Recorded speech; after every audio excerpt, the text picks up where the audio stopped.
This world is all about branding and marketing. The #1 branders in the universe is the United States. They made United States seem like it's the best place in the world to be.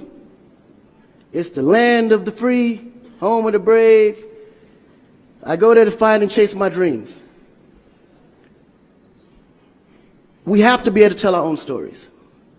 Directors, filmmakers, entertainers, it's going to be clearly, and the press, it's going to be your job to redefine how people think about Africa.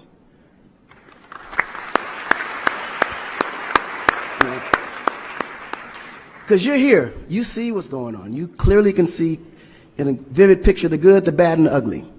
What you choose to put out there is what the world is going to get. Because I can tell you right now, in Chicago alone, there's more people dying in Chicago than there was in the war in Iraq. But you would never see that.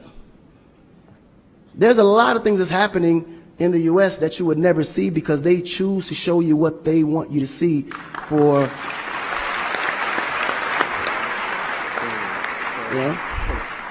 It's about country integrity. You have a certain reputation you have to keep. No one puts their family business out into the street. One of the problems we have in Africa is that when something happens, the press is quick to put out negative energy and quick to put out a negative story. And then that story goes on to internet, and other broadcasting systems take it and they post it. So when you look at places like Kenya, for instance, that I know of, maybe 2 terrorist attacks, but it was everywhere. So now people was afraid to go to Kenya because somebody shot up the mall. But then when you look online, there was over 25,000 attacks in the U.S., but you only knew about maybe 5 or 6. So we have to really rebrand. And then when you look at how the world perceives Africa, they're right. You know, you see zebras, lions, tigers, bears. Oh my. You get to the point where you think Africa's just a big jungle. The images that they're showing of Africa is historical images. This is way before civilization. This is when they were still, battling with spears, like times of Shaka Zulu. No, I'm serious. But then when you look at the U.S., they're showing Superman, Batman,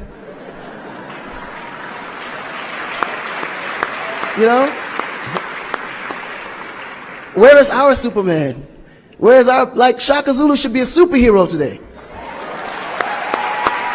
Really. So we have to tell our own stories. I mean, even Jesus is white. And you believe it. But it's okay, because how you were framed, if you taught something from the day you were born, and your mother taught you that, your father taught you that, it's real. You never look at your mom and your dad as liars. But their mother and father taught them the same thing, because that's the kind of history that's put out for them to believe. Our history books in the U.S. is all white American history, culture that's been borrowed from other nations. But Africa have to teach the same history of our ancestors, the great things that they have accomplished. And it's going to be the jobs of directors like yourself, filmmakers like yourself, to narrate that story. How do we want to be perceived? How do we want that story to be narrated to the rest of the world? This younger generation, we kind of figured it out. Because now, when you look at hip-hop in America, every rapper is rich. Gold chains, Bentleys, nice girls by the pool with bathing suits in this big mansion. And then, when the video's over, they get on their phone and call an Uber. They don't even come in the Bentley that you just saw in the TV. But you go to Nigeria, we got Wizkid, Davido, P-Square, all these guys driving a Bentley, Mercedes.